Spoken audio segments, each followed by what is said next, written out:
Victorious living में आपका स्वागत है। हमें बहुत खुशी है कि आपने समय निकाल के हमारे साथ जुड़ने का निर्णय लिया। आपकी सारे लेटर्स, आपके ईमेल्स और आपके मैसेजेस और आपकी ऑफरिंग हम तक पहुंच रहा है। हम बहुत धन्यवादित हैं कि आपने निर्णय लिया कि इस मिनिस्ट्री के साथ आप जुड़ेंगे और बहुत आभारी हैं कि आपने हमारे दिल को समझा और हम मानते हैं कि हर एक एपिसोड आपका जीवन बदलेगा और आपको विक्टोरियसली जीना सिखाएगा। God bless you. Victorious living के इस एपिसोड में आपका स्वागत है। हम बहुत खुश हैं कि आपने समय निकाला और हमारे साथ जुड़ने का निर्णय लिया और हम रिक्वेस्ट करते हैं कि आने वाला कुछ समय आप पूरी तरह से ध्यान से सुने कि परमेश्वर आपसे क्या बात करना चाहता है। इस सीरीज़ में जो पावर ऑफ लेटिंग गो की मेरी किताब है उससे हम लर्न कर रहे हैं। हमने काफ़ी कुछ ऑलरेडी सीख लिया है। पिछले एपिसोड में हमने देखा कि जब हम लोगों को माफ़ करते हैं, when we let go of people who hurt us, reject us, cheat us and take us to a place of difficulty, हम ये साबित करते हैं कि परमेश्वर है। जब हम चीज़ों को अपने हाथ में नहीं लेते हैं तब हम साबित करते हैं कि हम परमेश्वर पे ज़्यादा भरोसा करते हैं। Because if you do not let go you become the जज and God has not permitted us to जज, he has only asked us to love. परमेश्वर ने हमें जज करने के लिए नहीं बुलाया है, उसने हमें प्यार करने के लिए बुलाया है। When you let go of other people you set your self free. जब हम दूसरों को आज़ाद कर देते हैं हम अपने आप को ही आज़ाद करते हैं। एक्चुअली हमें लग रहा है कि हम दूसरों को माफ़ कर रहे हैं, लेकिन हम उनको आज़ादी देते हुए एक्चुअली अपने आप को आज़ाद कर रहे हैं। Why not try to be a giver of love, mercy, kindness and not just finance. कई बार हम दान दशमांश को ही दान समझते हैं, लेकिन कई बार हम अगर किसी को माफ़ी दें वो भी एक दान है। हम किसी को प्यार दें वो भी एक दान है। इसी सिलसिले में हमने बात किया है। हमने डिफरेंट टाइप के ऑब्स्टेकल से बात डील की है। लेटिंग गो ऑफ ऑफेंस के ऑफेंस कैसे हमें रोक सकता है, अटैचमेंट कैसे हमें रोक सकता है, अगर अथॉरिटी हमारा ठीक नहीं है, अगर उनके खिलाफ हम हो जाएं तो वो हमें कैसे रोक सकता है, और प्राइड कैसे हमें रोक सकता है, अगर हम फियर को जाने नहीं देते हैं तो हमें रोक सकता है। So when we let go we actually let God be God. हमने पास्ट को जाने देना सीखा है इस सीरीज़ में और हम स्ट्राइफ के बारे में डिस्कस कर रहे थे। हमने लास्ट एपिसोड जो अंत किया, हमने ये बोलते हुए अंत किया कि जोना जो है वो जा सकता था शिप में निनवे के लिए, लेकिन उसको व्हेल के पेट में जाना पड़ा। कई बार जब हम सीधी तरीके से बात नहीं मानते हैं और परमेश्वर चाहता है कि हम उसको सुने क्योंकि उस सुनने में हमारी भलाई है, तो वो कई बार सर्कमस्टेंसेस आने देता है जिससे हमारा अटेंशन परमेश्वर की तरफ जाता है और हम पूछते हैं आखिर कहाँ पे मैंने मिस किया। मेरे साथ ऐसा बहुत बार हुआ है। जब चीज़ें अनकंफर्टेबल हो जाती हैं तब हम जल्दी से अपने नीज़ पे आ जाते हैं और हम परमेश्वर के पास जाके पूछते हैं कि आखिर मैंने क्या किया परमेश्वर, कहीं कोई गलती तो नहीं हो गई, कहीं चीज़ें छूट तो नहीं गई मेरे से। हम जाके प्रार्थना करने लग जाते हैं कि लॉर्ड इसमें से हमें बचाइए। ज़्यादातर लोग क्राइसिस में ही, परिस्थिति जब खराब होता है तब परमेश्वर के पास आते हैं। मेरा ये मानना है कि हमें परमेश्वर के पास हमेशा रहना चाहिए, क्योंकि मिरेकल के लिए हम परमेश्वर के पास आ सकते हैं, मिरेकल मिल सकता है और हम चले जा सकते हैं। How about staying with the miracle maker? अगर हम मिरेकल मेकर के साथ रहें कैसा रहेगा? तो मैं ये मानती हूँ कि ज़रूर स्ट्राइव हमें परमेश्वर के साथ नहीं करना चाहिए, बलवा हमें परमेश्वर के साथ नहीं करना चाहिए। दो बातें और हैं जो स्ट्राइव के बारे में है, लेटिंग गो ऑफ स्ट्राइव है। सेकंड काइंड ऑफ स्ट्राइव जो होता है स्ट्राइव विथ योर सेल्फ। यहाँ पे हम याकूब का जीवन से पढ़ेंगे। याकूब के जीवन से हम देखेंगे कि जेकब जो था, जिसका मतलब था डिसीवर, वो पूरी ज़िंदगी लड़ता रहा। अपनी माँ के पेट में अपने भाई से लड़ता रहा, अपने भाई के हिल को पकड़ के वो बाहर आया और उसने हमेशा लड़ाई की। और वो अपने एग्जिस्टेंस को पसंद नहीं करता था क्योंकि बड़ा भाई ईसौ को पिता ज़्यादा पसंद करते थे। कई बार ऐसा होता है जब हमारा परिवार में कोई एक बच्चे को ज़्यादा अटेंशन मिलता है तो दूसरा बच्चा सोचता है कि आखिर मुझ में क्या कमी है।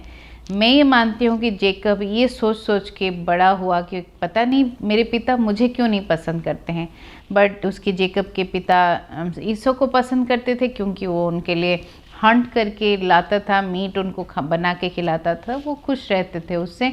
और जेकब शेपर्ड था और घरेलू था, घर में रहता था, तो उसको किसी वजह से पसंद नहीं करते थे। ऐसा नहीं कि वो नफ़रत करते हों, लेकिन बस अपने बड़े बेटे को ज़्यादा पसंद करते थे। लेकिन वहाँ पे जहाँ उसको पता चलता है कि उसके पिता जो है, पापा जो है, फर्स्ट बॉर्न की ब्लेसिंग देने वाले हैं, वो जाके धोखे से फर्स्ट बॉर्न की ब्लेसिंग लेके आता है।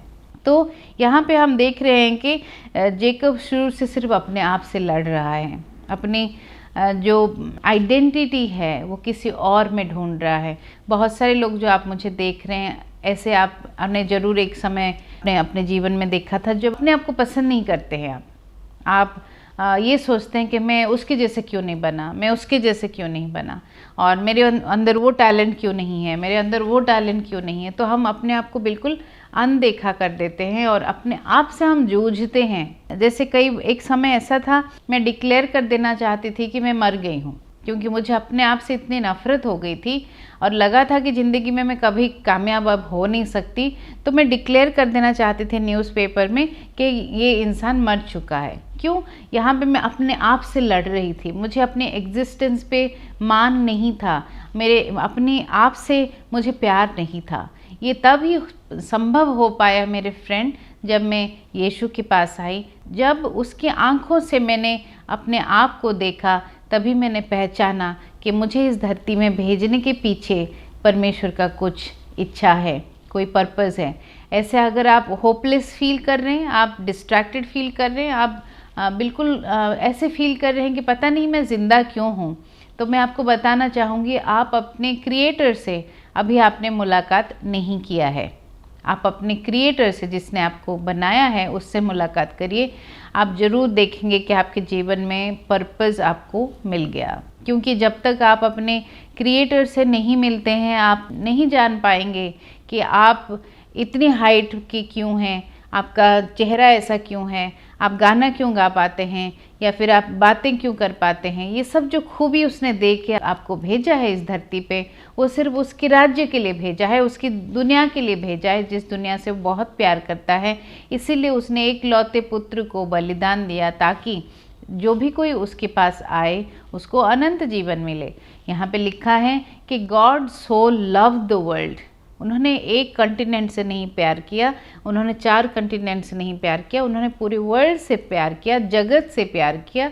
इसीलिए उन्होंने एक लौते पुत्र को भेजा, ताकि जो कोई भी उसके पास आए वो बचाए जाए और उसको अनंत जीवन मिल पाए। सो हम यहाँ पे देखते हैं कि जेकब अपने आप से लड़ रहा है, अपने आप से लड़ रहा है। फिर वो जाता है अपने मामा के पास, क्योंकि जब ईसो को पता चलता है कि जेकब ने धोखा दिया है, वो उसको मारना चाहता है, तो वो डर के चला जाता है मामा के पास। तो वहाँ पे भी वो लड़ रहा है अपनी ज़िंदगी के लिए। जिससे शादी होती है, पता चलता है कि उस इंसान से शादी नहीं हुई जिससे वो प्यार करता था। तो फिर वो 7 साल और इंतज़ार करता है उस इंसान से शादी करने के लिए जिससे वो प्यार करता है। देखा जाए तो बहुत अच्छा प्रेमी था वो अपने लाइफ में, लेकिन फिर भी उसकी लड़ाई अपने आप से ख़त्म नहीं हुई। एक समय ऐसा आता है जब वो डिसीजन लेता है कि नहीं, अब मैं चल के अपने अतीत का सामना करूँगा, अब मैं अपने अतीत के जो मेरे ब्रदर हैं उनका सामना करूँगा। ये सोच के वो सबको लेके निकलता है। तब तक 20 साल बीत चुके होते हैं, 20 years have passed by। सो वो निकलता है और आगे सबको भेज देता है ईसो से मिलने के लिए, और पीछे अकेले रहता है। कई बार ना अकेले परमेश्वर के पास होना बहुत ज़रूरी है हमारा। मैं अपने डेली रूटीन पे, मेरा एक ऐसा टाइम है जहाँ पे मैं सिर्फ अकेले अपने आप और परमेश्वर के साथ समय बिताती हूँ। अपने आप के साथ इसलिए भी बिताती हूँ, मैं अपने आप से पूछती हूँ कि मेरा दिन कैसा रहा और आज मैंने क्या अच्छा किया और क्या अच्छा नहीं किया। उसके बाद मैं परमेश्वर से पूछती हूँ कि परमेश्वर, मेरा दिन कैसा था, क्या मैंने वो सब कुछ किया जो आपने मुझे बोला। तो ऐसे ये जो थोड़ा सा समय मैं बिताती हूँ अपने आप के साथ और परमेश्वर के साथ, जिसको मैं क्वाइट टाइम बोलती हूँ, वो मुझे बहुत चार्जिंग की तरह, बैटरी चार्जिंग की तरह काम करता है। वो मुझे मदद करता है फिर से दूसरा दिन देखने में, दूसरे दिन की चैलेंजेस को सामना करने में मदद करता है। तो यहाँ पे जेकब का क्या हुआ, वो रह जाता है अकेला, और यहाँ पे एक एंजल आके, एक इंसान आके उससे लड़ाई करता है और दोनों रेसल करते हैं डे ब्रेक तक, यानी कि पूरी रात वो झगड़ता है उस इंसान से और बोलता है अपना नाम बताओ। वो चलिए पढ़ के सुनाती हूँ। Then the man said let me go, ये मैं जेनेसिस चैप्टर 32 से पढ़ रही हूँ, 26 से 32 तक। Then the man said let me go for the dawn is breaking, but Jacob said I will not let you go until you bless me. जब वो झगड़ रहा था, उसको पता है कि वो परमेश्वर के साथ झगड़ रहा है। What is your name, the man asked. आपको क्या लगता है कि परमेश्वर जब पूछता है तुम्हारा नाम क्या है, क्या उसको नहीं पता? उसको अच्छी तरह से पता है, लेकिन वो चाह रहा था कि वो अपने आप से मिले, क्योंकि तब तक 20 साल जेकब अपने आप से भागता रहा, अपने आप से वो भागता रहा, इसीलिए वो अचीव नहीं कर पाया जो उसको अचीव करना चाहिए था, जबकि काफ़ी कामयाब था वो, लेकिन अचीव नहीं कर पाया। Your name will no longer be Jacob. उन्होंने क्या बोला? Your name will no longer be Jacob, the man told him, from now on you will be called Israel. जब उसको पूछा गया कि तुम्हारा नाम क्या है, जेकब रिप्लाइड जेकब। जेकब मतलब डिसीवर। उसने एडमिट किया कि मैंने डिसीव किया। तो जैसे ही वो एडमिट करता है, अपने आप से मुलाकात करता है, उसी वक्त परमेश्वर उसको क्या बोलते हैं? आज से तुम डिसीवर नहीं कहलाओगे, आज से तुम इज़राइल कहलाओगे, आज से तुम परमेश्वर का चुना हुआ इज़राइल कहलाओगे, because you have fought with God and with man and have won. आपने इंसान के साथ और परमेश्वर के साथ लड़ा और आपने विजय हासिल की। Please tell me your name, Jacob said. Why do you want to know my name? The man replied. Then he blessed Jacob. Jacob named that place Peniel, which means face of God. For he said, I have seen God face to face, yet my life has been spared. पहले ज़माने में ये माना जाता था कि अगर आप फेस टू फेस परमेश्वर से मुलाकात करते हो, आप ज़िंदा नहीं रह सकते। मेरा ये मानना है कि जब हम बिलीवर होते हैं और फेस टू फेस परमेश्वर को मिल लेते हैं, हमारा पास्ट और ज़िंदा नहीं रहता है, हम बदल जाते हैं। क्योंकि मैं जो एक सेल्फिश पर्सन, जो पैसे के पीछे भागने वाला और सिर्फ अपने बारे में सोचने वाला इंसान, आज हज़ारों लोगों का जान नहीं बचा सकता था, हज़ारों लोगों को ज़िंदगी नहीं बदल सकता था अगर मैंने परमेश्वर का आमने सामने इनकाउंटर नहीं किया होता। क्योंकि इसने कहा यहाँ कि मैंने फ़ेस टू फेस परमेश्वर से मिला, लेकिन मैं बच गया। फ़ेस टू फेस जब हम परमेश्वर से मिल लेते हैं, इनकाउंटर जैसे हो जाता है, साउल पॉल बन जाता है, हमारे कैरेक्टर में चेंजेस आ जाते हैं। मैं कभी भी आपकी बातों का यकीन नहीं करूंगी अगर आप मुझे बोलोगे कि आपने विजन में या ड्रीम में या साक्षात परमेश्वर को देखा और आप सेम इंसान हैं। हो ही नहीं सकता। जब आप मिलते हो परमेश्वर से, आप हमेशा हमेशा के लिए बदल जाते हो। यहाँ पे एक डिसीवर हमेशा के लिए बदल के प्रिंस ऑफ गॉड बन गया, इज़राइल बन गया। आज भी हम उसको याद करते हैं, आज भी वो जगह मौजूद है, आज भी वो परमेश्वर के चोजन लोग मौजूद हैं, इस एक डिसीवर के लिए वजह से, जिसने अपने आप को बदल के इज़राइल बोला। जैसे हम बोलते हैं God of Abraham, God of Isaac and God of Jacob कहते हैं। यहाँ पे हम याद कर रहे हैं कि ये तीनों पीढ़ी के जो परमेश्वर हैं वो एक ही हैं, और वहाँ पे जेकब का नाम लिया जाता है, वहाँ पे इज़राइल का नाम नहीं लिया जाता है। तो मुझे पर्सनली लगता है कि वहाँ पे जेकब का नाम इसीलिए रखा गया ताकि हमारा अतीत, चाहे वो बहुत अच्छा ही ना क्यों ना हो, लाइक ख़राब अतीत भी अगर है, हम आते हैं तो हम इज़राइल कहलाते हैं। हम जब परमेश्वर के पास आते हैं, हमारा जीवन हमेशा हमेशा के लिए बदल जाता है, हम प्रॉमिस चाइल्ड बन जाते हैं। अगर आपने ज़िंदगी में कभी भी यीशु को ग्रहण नहीं किया, आज मैं आपको रिक्वेस्ट करना चाहती हूँ, वेलकम करना चाहती हूँ, एक छोटा सा प्रेयर मेरे साथ दोहराएं। और अगर आप ऑलरेडी भी परमेश्वर को जानते हैं, आप आज फिर से एक नए तरीके से अपने जीवन को सरेंडर करिए। बोलिए, Lord Jesus come in to my heart, be my saviour, be my Lord, I give you this life.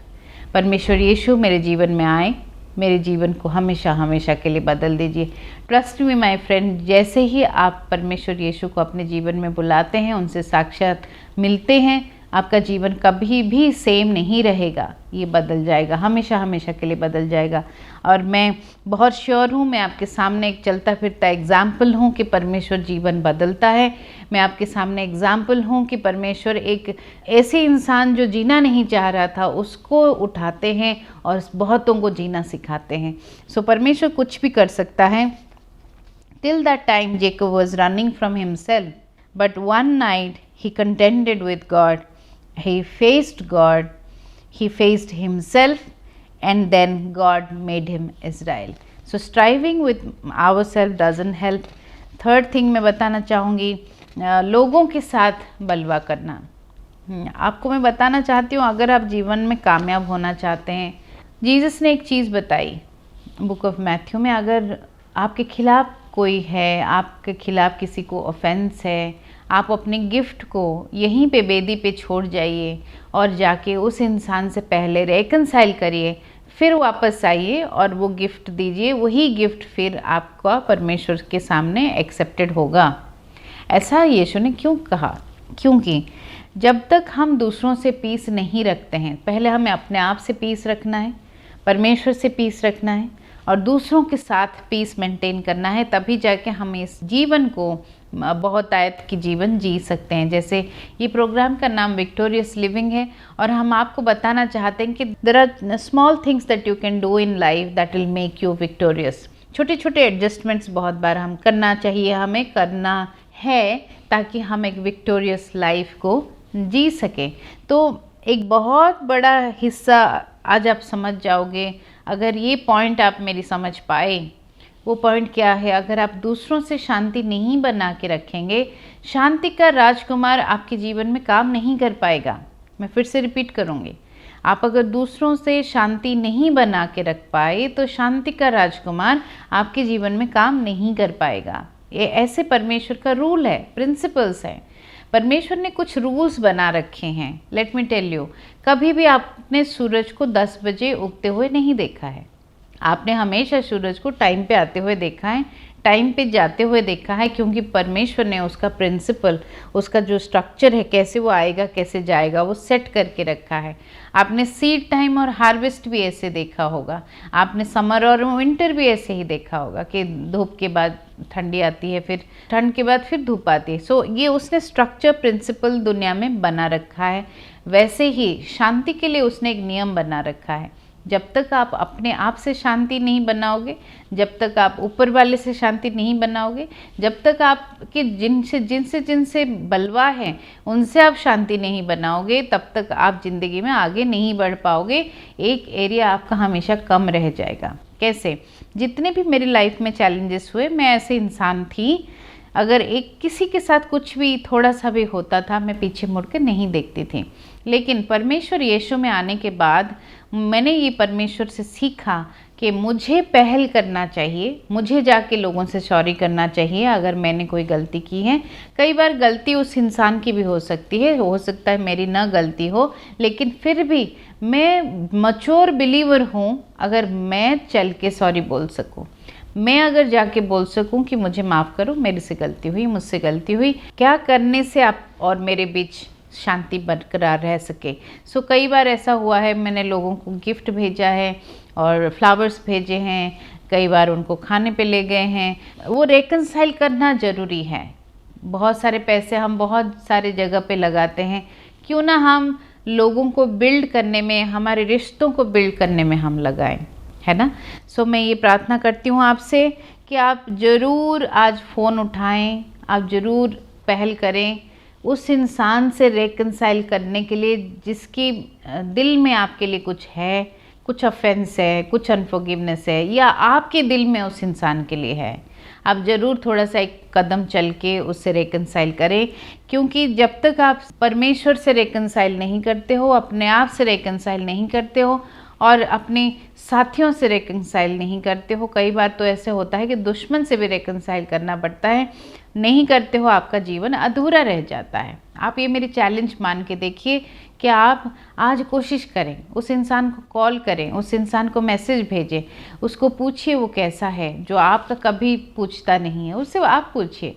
आप मैच्योर बिलीवर हैं, आप पूछिए। सो यहाँ पे थर्ड, स्ट्राइव विद पीपल में हम लेते हैं पॉल और बारनबास का जीवन से। Strife causes problem, arguments and disagreements. Life is precious, don't let strife ruin it. Value people and love them while you are still alive, है ना। सो यहाँ पे पॉल और बारनबास के जीवन से मैंने यहाँ लिखा है।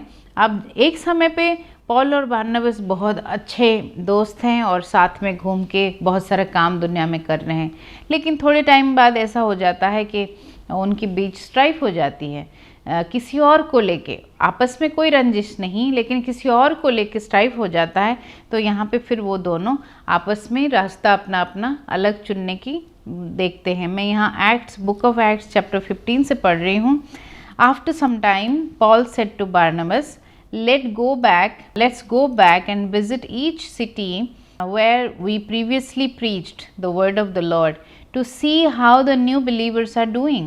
Barnabas agreed and wanted to take along John Mark, but Paul disagreed strongly since John Mark had deserted them in Pamphylia and had not continued with them in their work. क्योंकि पिछले दिनों जॉन मार्क ने उनको साथ नहीं दिया था, तो इस बार वो साथ में ले जाना नहीं चाह रहा था। Their disagreement was so sharp that they separated. देखिए, इन दोनों में आपस में कोई रंजिश नहीं थी। Barnabas took John Mark with him and sailed to Cyprus. Paul chose Silas and he left. The believers entrusted him to the Lord's gracious care. Paul और सिलास जो हैं वो साथ में चले गए। आप जानते हैं बुक ऑफ एक्ट्स में जब उन्होंने प्रार्थना किया था, भूकंप के साथ परमेश्वर ने आवाज़ दी थी और आंसर किया था। उसके बाद जेलर की पूरी फैमिली बचाई गई थी। पॉल और सिलास चले गए। यहाँ पे बारनबास और जॉन मार्क गए। उन्होंने क्या काम किया उसके बारे में हमें नहीं पता, लेकिन इन दोनों ने अपना साथी पीस के साथ चुना। पॉल और सिलास ने पीस के साथ चुना और आगे जाके बहुत काम किया। सो मेरा ये कहना है कि कई बार हम we can agree to disagree, लेकिन दुश्मन बनने की ज़रूरत नहीं है ना। हाँ, हो सकता है बहुत सारी चीज़ें हम जो साथ वाला कर रहा है या फिर यहाँ दोस्त कर रहे हैं या वहाँ पे लोग कर रहे हैं, हम एग्री ना करें, हमारा मन उसमें एक ना हो, लेकिन हमें दुश्मन बनाने की ज़रूरत नहीं है। बहुत साल पहले मैंने एक प्रचारक को बोलते हुए सुना कि हमारे ओपिनियन अलग हो सकते हैं, लेकिन हम फिर भी साथ चल सकते हैं, क्योंकि एग्रीमेंट जो है वो एक डिसीजन है। स्ट्राइफ नहीं करना एक डिसीजन है, शांति बनाए रखना एक डिसीजन है। और मैंने बहुत बार, जब ये मुझे रेवलेशन मिला ऑलमोस्ट 2006-2007 में, मैंने हर वो इंसान के साथ रेकनसाइल किया जिसकी वजह से मुझे कोई भी ऑफेंस हुआ था या मेरी वजह से उनको ऑफेंस हुआ था। 2009 या 10 में जब मैंने सारे ऑफेंसेस को सेटल किया, मेरा जीवन बहुत ब्लेस्ड हो गया। जैसे जैसे ये प्रिंसिपल पे मैंने चलना शुरू किया, मेरा अपना मिनिस्ट्री बढ़ता चला गया, मेरी अपनी एरिया ऑफ इन्फ्लुएंस बढ़ता चला गया। परमेश्वर मुझे राजाओं के बीच लेके गया, बहुत हाई प्रोफाइल लोगों के बीच लेके गया टू मिनिस्टर टू देम। क्योंकि वचन में लिखा है, अगर आप कोई हार्ड वर्किंग सिंसियर पर्सन को काम करते हुए देखते हो, ये जान लो कि बहुत जल्दी वो राजाओं के बीच जाएगा। वैसे मेरे जीवन में हुआ, लेकिन एक डिसीजन मुझे लेना पड़ा रेकनसाइल करने के लिए उन सब के साथ जिनके साथ मेरी कुछ भी अनबनी थी। तो strive with God, strive with people and strive with yourself will never help you to go head in life. So ये किताब मैंने ख़त्म की, सीरीज़ आपका ख़त्म है, पावर ऑफ लेटिंग गो। हमने बहुत कुछ सीखा। आपसे बात करते हुए मैंने भी बहुत कुछ याद किया, जो मेरा मेमोरी रिफ्रेश हुआ। मैं प्रार्थना करती हूँ जिसने आज तक ये एपिसोड सारे सुने हैं उनके लिए। Father, I pray for the reader of this book, जो व्यूअर हैं हमारे, जो श्रोता हैं, जिन्होंने सुना है, to have a brand new beginning, आपके जीवन में एक नई शुरुआत हो। To be filled with hope, purpose, restoration, power of God to be empowered them to prosper and to live a life with purpose this day onwards। मेरा ये प्रार्थना है कि आप पर्पस के साथ जिएंगे, बहुत बहुत धन्यवाद कि आप सब हमारे साथ रेगुलरली जुड़ रहे हैं। और आपसे मैं रिक्वेस्ट करूंगी, जो नंबर्स दिखाई दे रहे हैं, जो कांटेक्ट डिटेल है, आप हमारे साथ कांटेक्ट में रहिए, जुड़िए, अपनी ऑफरिंग भेजिए। मैं ये फिर याद दिलाना चाहूँगी कि जिस मैसेज पे आप ऑफरिंग शो करते हो वो आपकी लाइफ में एस्टैब्लिश हो जाता है। तो ज़रूर आप अपनी सपोर्ट भेजें ताकि हम ये अच्छा काम कंटिन्यू कर सकें, क्योंकि ये एक कम्युनिटी एफर्ट है। हम अकेले सब कुछ नहीं कर सकते, पूरी दुनिया की कोने कोने तक हमें पहुंचना है और हमें आपके साथ की ज़रूरत है। हम चाहते हैं कि आप हमारा साथ दें। मैं आपके लिए प्रार्थना करना चाहती हूँ। परमेश्वर पिता, मैं धन्यवाद देती हूँ जो लोग आज ऑफरिंग दे रहे हैं परमेश्वर, उन सब के जीवन में आप एक नया बिगिनिंग लेके आए। चाहे कुछ भी रहा हो उनका पास्ट, उनको एक नई शुरुआत आप दें। मैं प्रार्थना करती हूँ उनकी आत्मा में शांति हो परमेश्वर, कि आज के बाद वो विजडम से काम लें, परमेश्वर को सुने बहुत क्लैरिटी के साथ। मैं चाहती हूँ कि आप उनको ऊंचाई तक लेके जाएं, उनके जीवन में किसी चीज़ की कमी ना हो। They should be the head not the tail, above only not beneath. 1,000 may fall at their side and 10,000 at their right hand, no harm will come near them. मैं प्रार्थना घोषणा करती हूँ कि आपके घर में किसी चीज़ की कमी नहीं होगी। यीशु के नाम से मैं ये प्रार्थना करती हूँ। फिर से दोबारा मुलाकात होने तक आप अपना ध्यान रखिए और stay encourage. God bless you. Victorious living में आपका स्वागत है और आप सबका धन्यवाद करना चाहती हूँ कि आपने समय निकाल के हमारे शो को देखा। और हम बहुत ही आभारी हैं कि आप हमारा साथ दे रहे हैं, लगातार हर एपिसोड को आप देख रहे हैं, आपके व्यूज़ हमें मिल रहे हैं, आपके टेक्स्ट और कॉल्स हमें पहुंच रहा है और आपकी ऑफरिंग भी हमारे तक पहुंच रही है। ये एक साइन है कि आपका जीवन बदल रहा है। सो हम क्विकली आपके लिए प्रार्थना करना चाहेंगे कि परमेश्वर, जो कोई भी इस मिनिस्ट्री के साथ जुड़ रहा है परमेश्वर, इस मिनिस्ट्री में सो कर रहा है परमेश्वर, उन सब के लिए हम आज प्रार्थना करते हैं कि आप उनको लूक के हिसाब से बहुतायत से देंगे। जो देता है उसको दिया जाता है परमेश्वर। और मैं ऑल्सो इनके जीवन में मलकी चैप्टर 3 वर्स 10, 11 एंड 12 प्रार्थना करती हूँ कि ये इस समाज में, इस दुनिया में, while they are alive, they will be blessed in the city and the country. परमेश्वर का मैं बहुत बहुत धन्यवाद देती हूँ कि आपने हमारे साथ जुड़ने का निर्णय लिया और अब हमारा साथ देने का निर्णय लिया। धन्यवाद करते हैं और all the best for your future.